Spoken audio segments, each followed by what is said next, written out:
welcome to Soulful Sunday here at Ariel's Corner. This is Ariel Gatoga, and we are streaming live on YouTube. Thank you so much for joining us today. Moderating today are the lovely Shirley and the lovely Honey Paw. Thank you so much, moderators. And thank you so much, everybody, for being here with me today. I so appreciate you. We are off tomorrow and Tuesday for our weekend, and we'll be back again on Wednesday.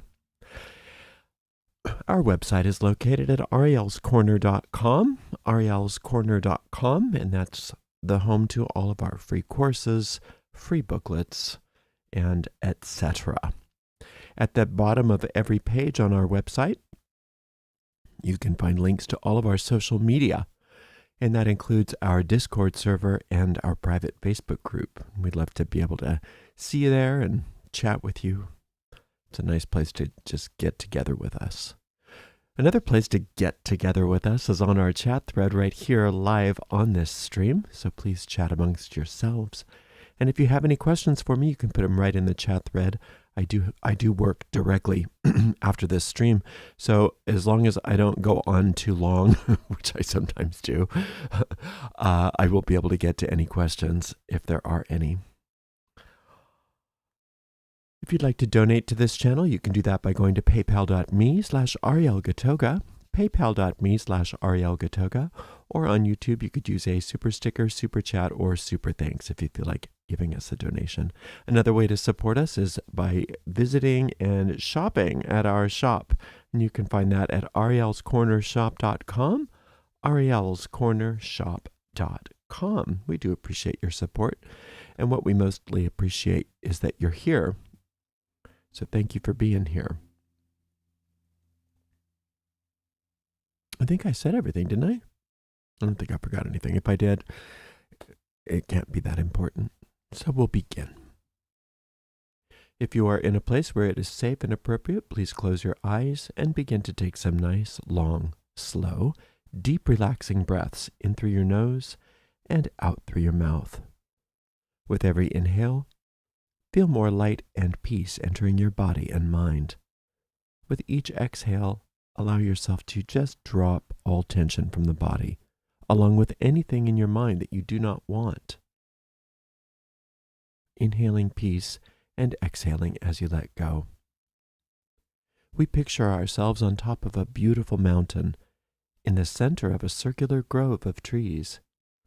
In the center of our circle, a bonfire blazes forth, lighting us and the grove with a sacred golden light. This is the light of perfect love and perfect trust, and it burns away everything unlike itself, leaving us safe and serene. Into this space, we invoke the presence of our Creator. To many of us, our Creator reveals themselves to be a mother and father, a goddess and God. We call upon the presence of our teachers, our guides, our angels. We ask that they guide us as we walk upon the way and help us to become happier, more peaceful, more magical, and more loving people. Blessed be. One of the most frequent, I don't want to call it a complaint, comments. One of the most frequent comments I get on videos, especially psalm videos, is that I call the Creator a singular force, singular power. There's one force, one source, one substance in all the universe. It's similar to the force of Star Wars. And that when in the Psalms it talks about the Lord or God, that's how we perceive it when we work our magic.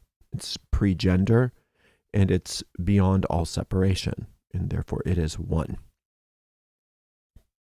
And then I say that many of us perceive this as a God and goddess, a mother and father, and I will frequently refer to this force with the pronoun they. And the reason I do that is because I understand that the mystery of the infinite is that it's a singular plurality. And that's not something that's easy to comprehend.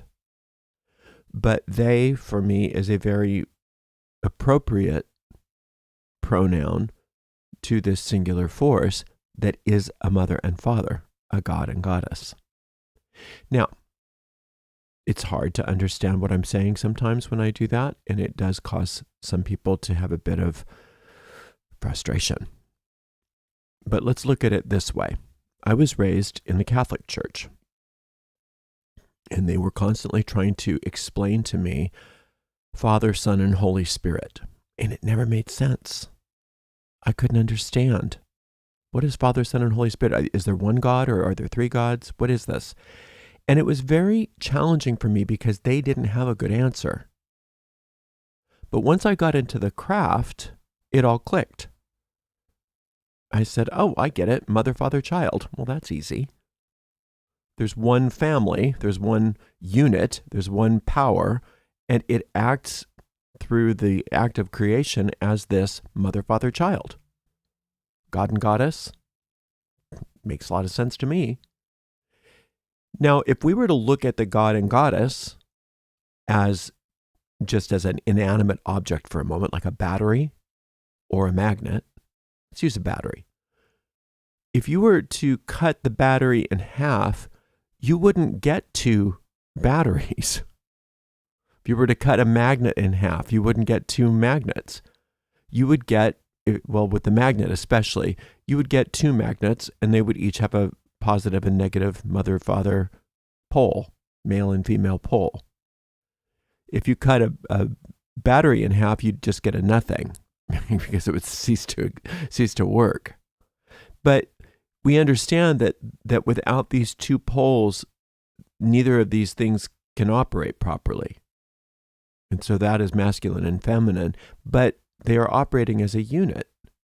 Now, when we bring that mystical third in, it's whatever we're using the battery for.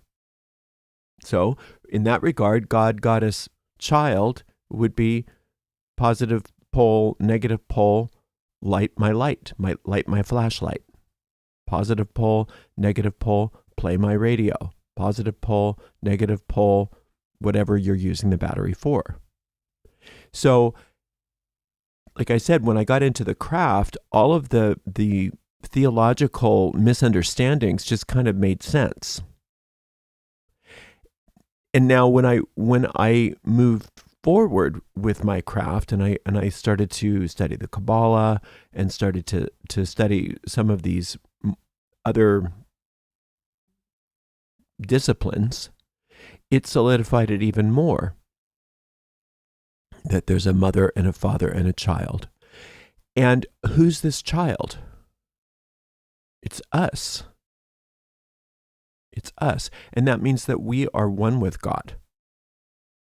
And like I say frequently, the only thing that's different between you and God is that God creates you and you don't create it.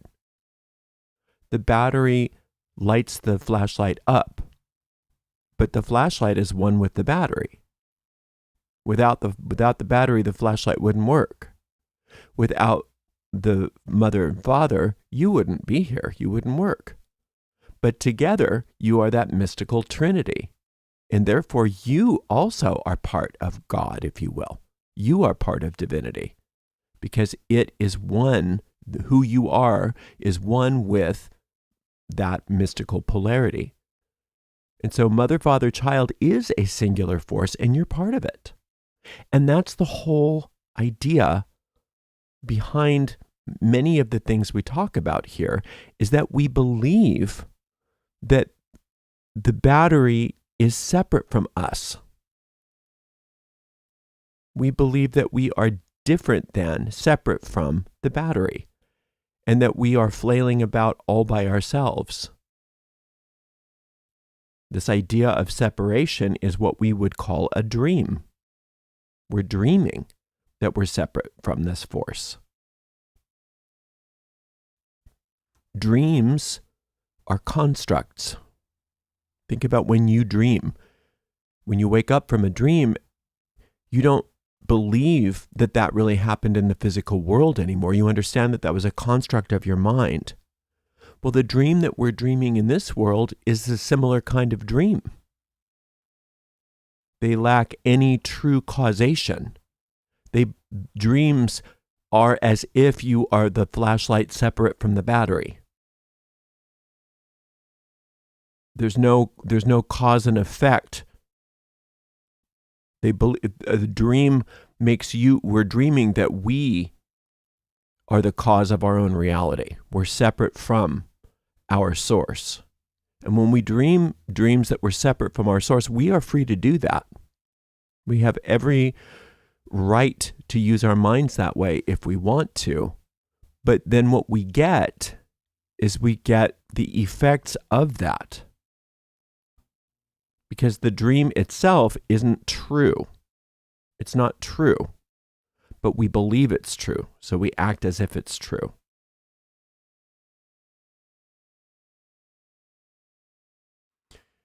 The dreamer of a dream is unaware that they're dreaming unless they acquire the skills of lucidity, which is very challenging and it's not very common. Now, there's many of us that do practice lucid dreaming, but we're a minority when you think about the humanity as a whole. So the dream that we're dreaming here is a dream that we're unaware of, that we're dreaming. And we are unaware that the illusions that we are interacting with in this world are self-created. We don't understand the power that we have to project meaning onto the screen of space. We don't understand that. We just think things are happening arbitrarily. And we have no idea that we have immense power as that mystical third, as that divine child, to project meaning onto the screen of space. And since we're unaware that we're dreaming things, when we project meaning onto the screen of space, we reinforce the dream. And then these illusions that we have are whatever they are: happy, sad, sick, healthy, rich, poor, safe, unsafe. And the whole idea of fear itself arises from not recognizing our power as projectors of meaning onto the screen of space. We have no clue our role in the whole process. And so we're afraid that the things of this dream are powerful and that they have power over us. And then we have experiences to prove that that's true. Anybody that believes that the world has power over them doesn't just come up with that idea out of nowhere. They have proof. They've had experiences of it. They know that this is true. And everybody else knows that this is true. And so everybody else conspires unknowingly to reinforce these illusions. And not very, very, very infrequently does anybody say, well, maybe that's not really what's happening. Maybe we're responsible for this dream ourselves, and it just seems like we're at the effect of the world. And usually when somebody comes along and says that, they're either ridiculed, assassinated, or sometimes revered. Either way, it doesn't matter. It's all still part of the illusion. It's still all part of the dream. Because the dreamer always sees themselves as the victim of the dream, not the originator of the dream. Now, when people hear this, the ego mind starts to do more of the same in regards to this. They either start to blame themselves for their problems and say, look at the horrible reality I created for myself. They get a disease. They say, why did I create this reality for myself? Or they hear this and they react violently against it, saying, you're blaming the victim. Nobody created this. Nobody wanted this. Nobody asked for this. Babies didn't ask to be born in poverty or deformed or diseased. I didn't ask to be raped. I didn't create this reality for myself, right? So that's just the ego's constant litany to try to distract us from where our power is. So the idea of blame in and of itself is the dream, is the problem. Because whatever we project onto the screen of space is what we interact with. So when we project blame onto the screen of space, we get the effects of that. We live in a fearful world. When we project anything onto the screen of space and interact with it as if it was real, we get the effects of that. And no matter what the illusions are that we project onto the screen of space that we're interacting with, whether they're good, whether they're bad, whether they're happy, they're sad, whether they make us feel more like victims or they make us feel more like victors, it's all there to reinforce our sleeping state. Our sleeping state, that we are different than our Creator, or even more so. It's not even so much that we're different from our Creator at its core, it's that there is no Creator. And that we created everything. We created ourselves. And that's very different. To say I created myself is a very different experience than I'm projecting illusions onto the screen of space. I'm misusing my power. To believe that I created myself is a very fearful thought, because that means I truly am alone in the universe. I truly am responsible for everything. When in reality, when we wake up from the dream, we recognize we're not responsible for any of it. Because on one hand, we're not responsible for the dream because it didn't happen. And on the other hand, we're not responsible for our lives because we didn't create ourselves. The only thing we're responsible for is how we use our minds. And therefore, when we are going through things in the world that require healing, whether it is something like being the victim of a rape, being the victim of brutality, being the victim of a disease, being the victim of poverty, all of those things. The ego, if it gets the idea that we're projecting these things onto the screen of space, it will say, why'd you do that? You're so bad. Why did you create all of these problems for yourself? The better question to ask is, how can my mind be healed? How can my mind be healed?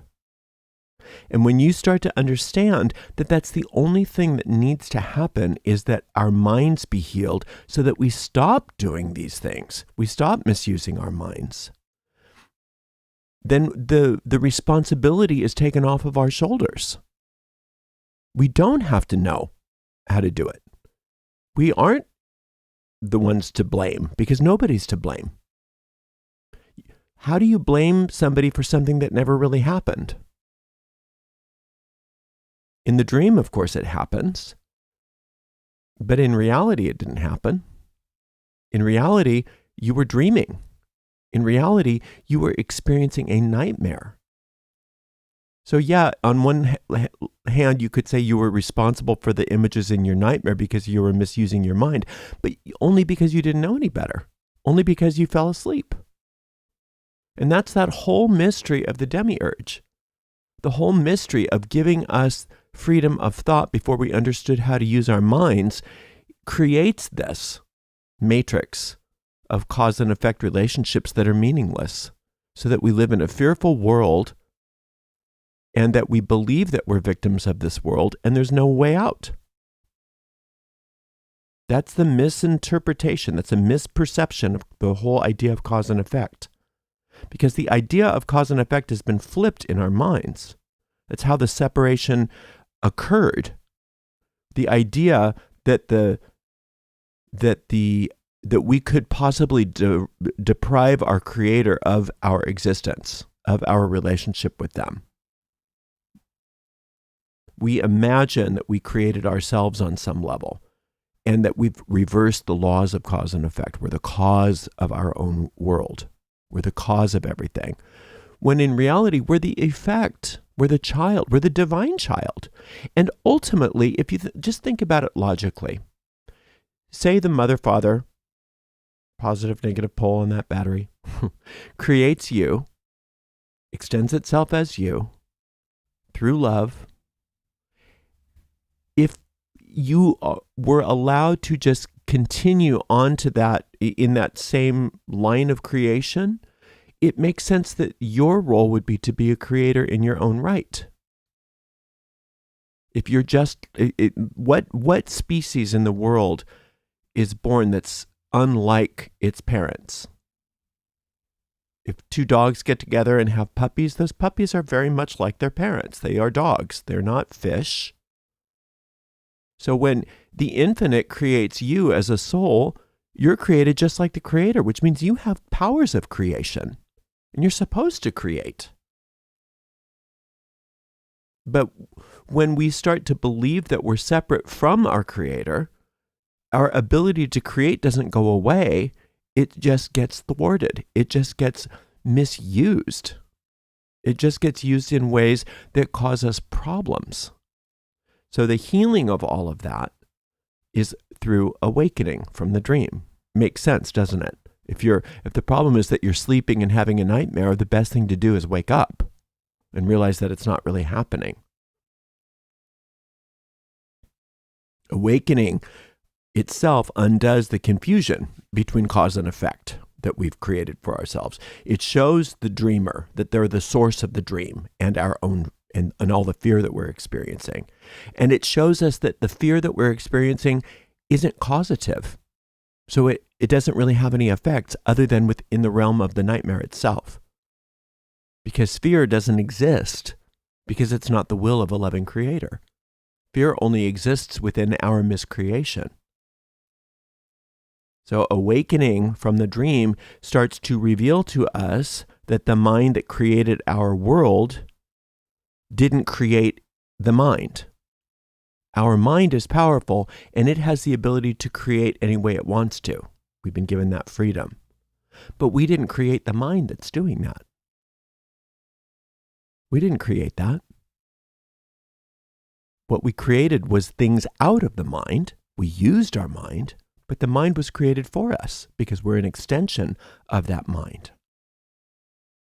The purpose of waking up is to offer ourselves the alternative to the dreams that we're experiencing. When we awaken from dreams, we no longer are at the effect of the pain, the suffering, the guilt, etc. of the dream, because when we wake up from a dream, those illusions disappear.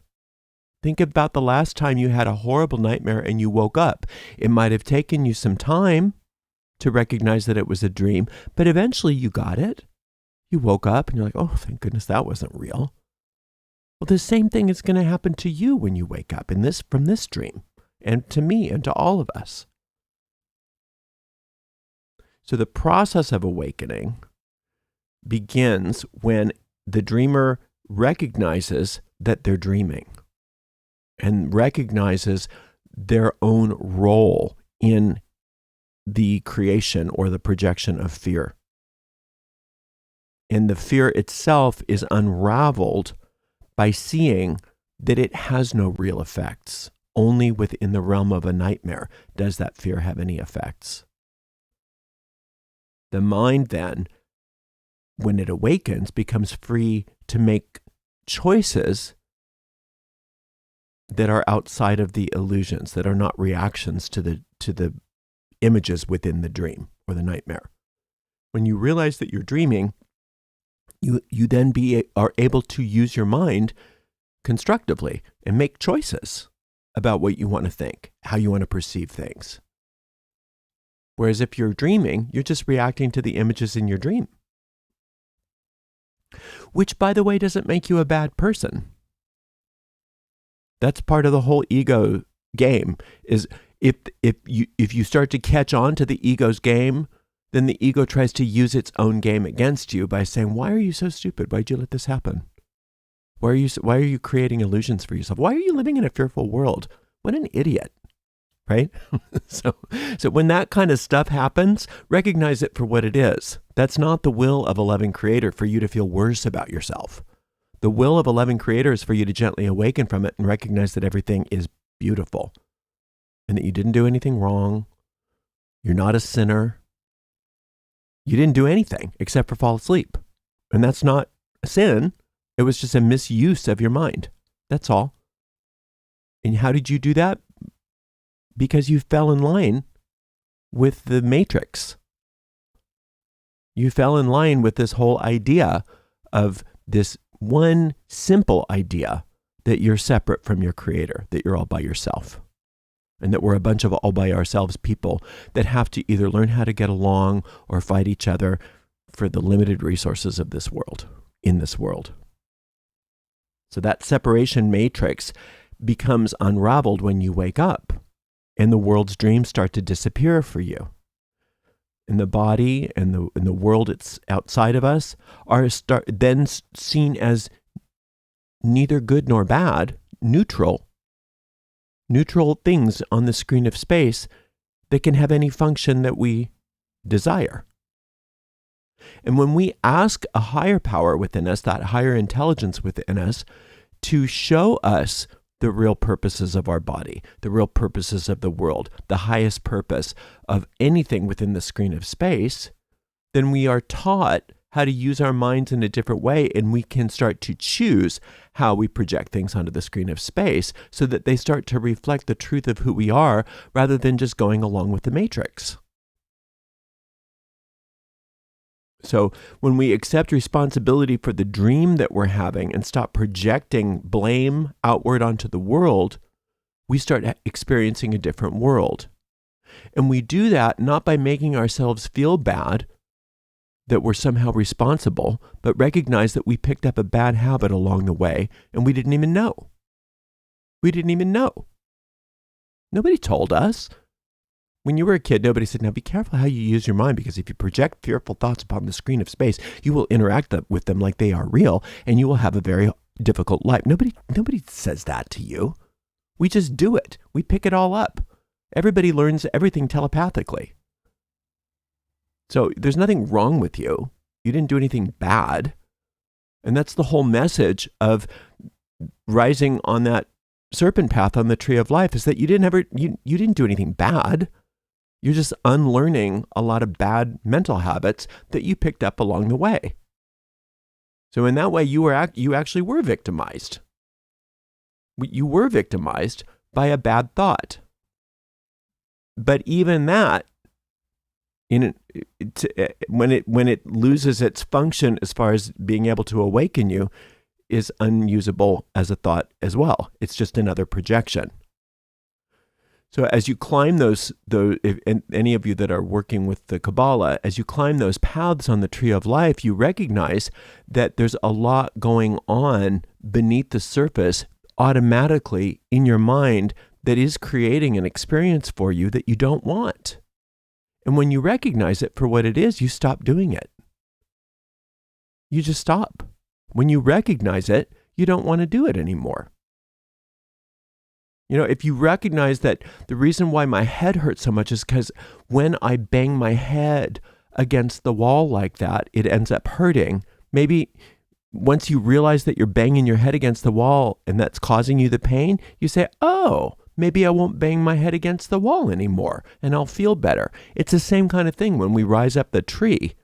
We realize that there's so many different ways that we were misusing our minds that were causing us to reinforce this illusion and reinforce our sleeping state, that we can choose differently and no longer have those experiences for ourselves. And it's a process. We start to learn how to embrace our awakening as an opportunity to learn and to heal. And we start to see people outside of us not as enemies, but as friends, as people that are also the Holy Child. Remember how we talked at the beginning of the talk that there's mother, father, child, and you're the child. But so is everybody else. And when you see that, when you start to see that, when you start this awakening process, and you see that everybody's that, and that if they're not acting like that, they're really stuck in their dream. They're really stuck in their dream. And so even if you do have to put the brakes on certain relationships or put boundaries on certain behavior, you start to do it with a loving idea. You recognize that it's not that they're your enemy, it's that they're sick. They are part of this same disease that you were a part of before you started awakening out of it. And you can have a lot more compassion and patience for them as a result of that.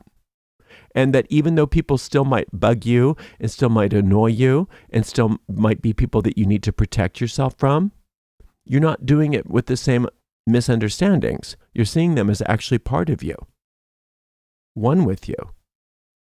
Not even as a brother or sister, but as a part of the divine child of the entire universe. And then we start to accept all of the world as we awaken. As we awaken, we start to accept all of this, what we perceive as an external world, as neutral, as just the screen of space that can be anything. And that starts to free our mind from the thoughts which habitually project suffering and blame and guilt and hatred and violence onto the world. We start to become free of that more and more. So this was kind of a long-winded talk to try to explain to those of you that misunderstand why I am both speaking of divinity as a singular force and as a multiplicity, because that's how it is. It is that way. We do have a mother. We do have a father. We are the child. And within that, there's only one. There's one battery. There's one battery, even though it has a positive and a negative and a function. That's the Holy Trinity, is mother, father, function, mother, father, child. And you are the function. You are the function. You are the extension of that love. And it never ends. And you have the freedom to use your mind any way you want. But the problem is we don't realize how we're using our minds. And most of us, once we realize how we're using our minds, we want to choose to use them a different way so that we don't keep miscreating in the same way that we have been and that everybody else around us is miscreating. And we no longer blame them for that because we realize they're asleep.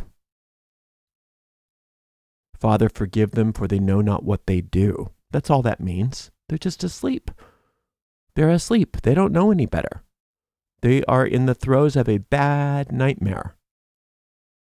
And when you see people in the throes of a bad nightmare, annoying as their fits and starts might be, you recognize it for what it is, rather than wanting to annihilate them or kill them or blame them, right? You start wanting to have compassion for them. But that can't happen until you start awakening, because otherwise you're just part of the dream going against another part of the dream. So the awakening has to be our goal. And the way we do that is going to be very different for everybody. But that's why we say it's so important for us, each and every one of us, to sit in silence a little bit every day so that we can be introduced to that inner guide, that inner teacher who can help us in the present moment make new choices and see how the way that we're using our minds has certain effects within this dream. And that if we can awaken from this dream, it doesn't necessarily make the whole world go away, but it does start to change a lot of our circumstances, which is what magic is. Starts to change some of our circumstances, but much, much more important than that, it starts to change the way we perceive other people. That is so different from how it used to be, whereas they were the bad guys and those were the good guys. And now we're seeing that everybody's asleep. And some people are awakening and other people aren't. And that's all there is to it. Thank you so much for spending some time with me today. I so appreciate you. Until next time, blessed be. Okay, let's see if I have any questions. How to manifest health whilst in the midst of a cold?